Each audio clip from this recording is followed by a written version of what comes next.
राष्ट्रीय संत सद्गुरू श्री कृष्णानंदजी महाराज यांचे मुंबई आंतरराष्ट्रीय विमानतळावर आगमन होताच भक्तांमध्ये आनंदाचे वातावरण निर्माण झाले। विमानतळ परिसरात सद्गुरू श्री कृष्णानंदजी महाराज की जयच्या घोषणाने संपूर्ण वातावरण भक्तिमय झाले होते।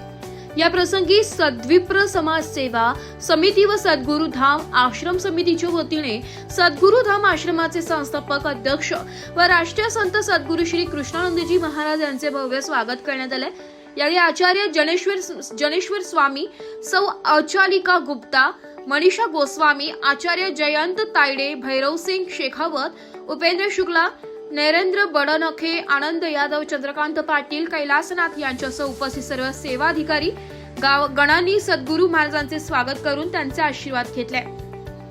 दिनांक 15 ते 31 डिसेंबर दरम्यान महाराष्ट्रातील ठाणे जिल्ह्यातील शिरूर वर्लीपाडा येथे असलेल्या सद्गुरू धाम आश्रमात विविध आध्यात्मिक व धार्मिक कार्यक्रमांचे आयोजन करण्यात आले। यामध्ये रामनाम कीर्तन, अमावस्या पान परवाना, कुलाबा मुंबई पर्यंत गुरुदेव आशीर्वादपर कार्यक्रम, जाती स्मरण साधना, ब्रह्मदीक्षा, दिव्य गुप्त विज्ञान, दररोज नित्य कार्यक्रम, ध्यान साधना, सत्संग, प्रवचन, महायज्ञ व महाप्रसाद यांचा समावेश आहे। या कार्यक्रमांच्या निमित्ताने सद्गुरू श्री कृष्णानंदजी महाराज महाराष्ट्राच्या भूमीवर पधारले असून भाविकांमध्ये मोठा उत्साह पाहायला मिळतोय।